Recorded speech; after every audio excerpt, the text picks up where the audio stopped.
I think it's kind of funny how this new King Gizzard record has basically the exact same color palette as the new OC's album that just came out. They're basically the same band, so fuck it.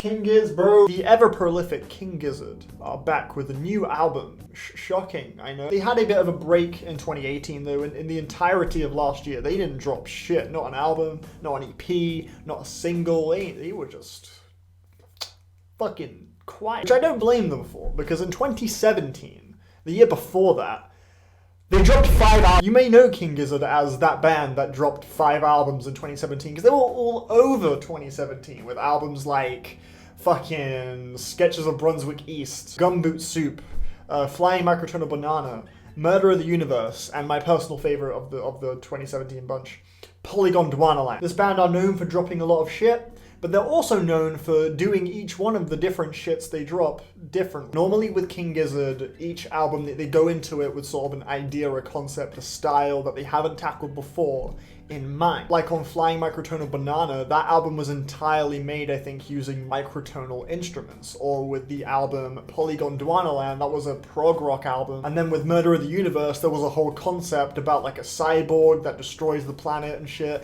Each album sort of has like a weird little thing going on. This new record, Infest the Rats Nest, is a thrash metal album, and they haven't touched this genre before, but they're going all in thrash metal with this new one. And I remember when the single for this record, Planet B, came out, everyone was like, yo, what? Because this is actually the second record they're dropping this year. They've already dropped another album this year. It's called Fishing for Fishies. And that Planet B single came out before Fishing for Fishies did. So everyone thought it was going to be on Fishing for Fishies. And that single sounded nothing like the other singles for Fishing for Fishies. So people were like, what the fuck is this Planet B track? But then it was revealed that Planet B was going to be on another album called Infest the Rats Nest. That was going to be a thrash metal album. And that's why that song sounds like the way it does. And everyone was like, oh, okay. Fucking King. By the way, that album they dropped earlier, the Fishing for Fishies, I fucking hated it. It was terrible. Some of the guitar tones on that thing are just ear-piercingly, disgustingly grating. And a lot of those choruses were incredibly cheesy to me. However, the first track, the title track, not bad. This new one, in my opinion, is one of the best things they've done in a very long time. It took a minute to really grow on me, and I'm not really the biggest thrash metal head in the world like that, but I think they pulled off the genre pretty well. I just don't think they present it in any particularly interesting way. Like, this is a pretty cut and dry thrash metal record musically. Don't expect anything particularly exciting or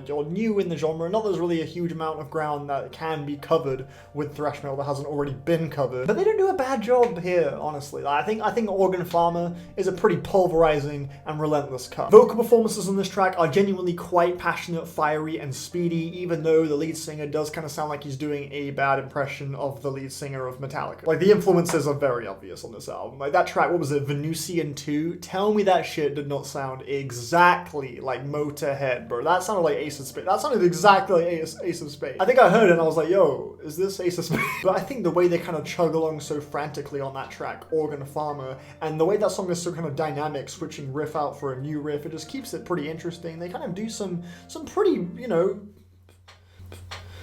cool stuff. For the most part, these tracks are kept engaging by the way they're playing. They are very competent players. Given the output they have before, they've definitely, you know, practiced. And they went into this thing with a decent understanding of what a thrash metal fan would want from a thrash metal record. But I do think some of the refrains, some of the choruses, the way they're being belted out by the singer can be a little bit annoying, like the track Superbug, which goes on for way longer than it should. Dude, this track is just so fucking sluggish and dry. I think they kind of pull off thrash metal much more effectively when they're really just going off the fucking wall, like with Organ Farmer, or with the track Venusian 1, which has a stellar hook that has these lines all about flying towards the sun, which I should mention.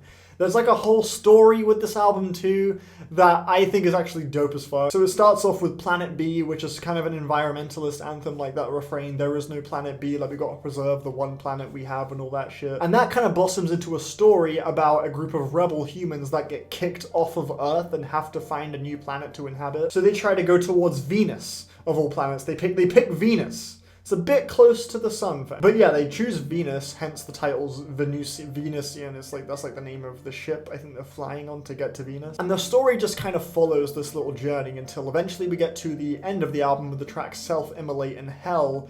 And on those tracks, They die. They just get burnt up in flames the second they land on Venus. What do you think was gonna happen though? Like, you're going towards the sun. Self-Immolate as well is one of the most tedious tracks on this record as well. I think it covers literally no ground whatsoever that previous tracks haven't already covered. I just think they kind of shoot for a really just dry presentation with this thing. That's the main drawback, you know, the vocalist, he kind of sounds like every other thrash metal vocalist. The playing is impressive, but if you've heard a thrash metal album before, you're not going to get anything particularly exciting or interesting here. A lot of these riffs to me felt kind of dry and sluggish, and some of these songs kind of retread that similar ground. However, I did genuinely really enjoy the song Perihelion. I thought that song was flame. The dude's vocals on that track sound like some crazed cult leader, like leading a group of people unknowingly to their fucking demise, and it's just got this really like chant-like quality to it. It gets me in a bit of a trance, I suppose, and it's a pretty fiery cut overall. I think it's probably the strongest song here. Overall, I think they pulled off this style well, but they just didn't really elevate it to anything particularly interesting. They just kind of got the job done. At least on a musical level, again, thematically, there are some interesting things going on, like with this whole Venus story. I thought it was kind of goofy, gave the record a bit of spice, a bit of character, but it didn't really do much beyond that on a musical level to really prick my ears up much, despite a few decent moments to where it really felt like the performances were quite fiery and passionate. Still though, it's definitely a solid project in the discography that just kind of continues to show the versatility of the group and why they are a band worth paying attention to, because you really can't predict where they're going to go next. And how well they pull it off is subjective, but for me, I'm going to go with a 6 out of 10 rating for this. I definitely liked it. It warmed up to me on subsequent listens, but I wouldn't call this a particularly exciting, ambitious, or interesting thrash metal album. It just kind of ticks all the necessary boxes and does it well enough. And a few pretty decent songs do come out of the fold with that, but ultimately for me, I think it's pretty good. Go give it a try and let me know what you think of this album. Are you a big King Gizzard fan? What are your favorite King Gizzard albums? Let's discuss, motherfuckers. Have a lovely day. I'll catch you on the next review. Bye.